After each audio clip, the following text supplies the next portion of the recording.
There's a lot of hand-wringing in the journalism business these days, what with newspapers closing across the country and television viewership shrinking.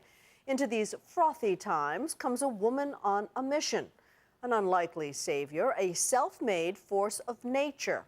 Her name, Arianna Huffington, who believes the internet, in particular her baby, the Huffington Post, with its 20 million unique visitors a month, may save the day.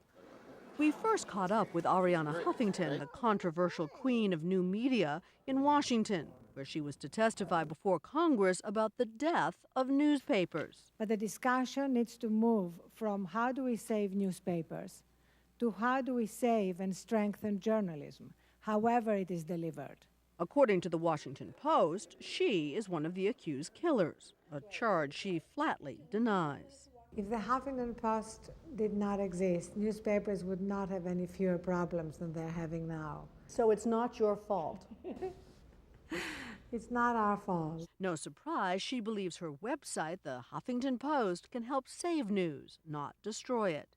She is certainly generating a lot of attention, a long way from her rather humble Greek origins. She's now a Washington insider whose blog site wields tremendous power. Now 58, Huffington's name is a household one in much of the country, not just for the celebrity blogs on her site, but for the real reporting there. The site now employs a half-dozen reporters and is hiring a team of investigative journalists with an infusion of $1.5 million.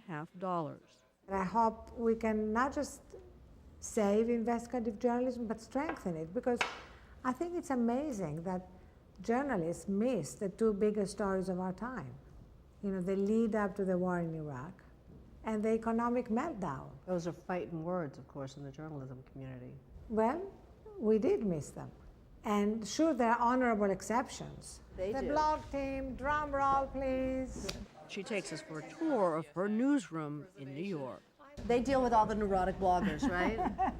Oh, yes. They look the most beaten down. I don't know, they look the least happy of anyone in the room. Why is that? They deal with other bloggers and saying, I sent you my blog Right. 7 minutes ago. Right. It's still not up on the site. Meanwhile, even the White House seems to acknowledge the Huffington Post is coming of age.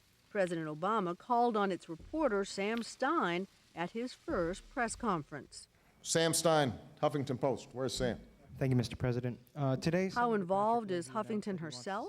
She's it's like a bizarrely eagle-eyed editor. I mean, it's remarkable. Sometimes I'll file stories at 11 at night, and you know, I don't think anyone's going to get them except for the night editor. And then Arianna will write back and be like, "Oh, the apostrophe should not be there," and there's, you know, the comma is, you know. Are you serious? She's paying that much attention to She detail? reads this stuff. She is a sharp editor. I think I have a copy editor's brain. Well, and a workaholic's time schedule. But I really love it. I think that's the key. It doesn't feel like work. HuffPost is 4 years old. 10 years from now, what will it look like? Anything like it does today? Well, if I can really predict what the Huffington Post will look like 10 years from now, we're going to be missing something. Because all the best things that happen, all the innovations that have happened, are not really predictable.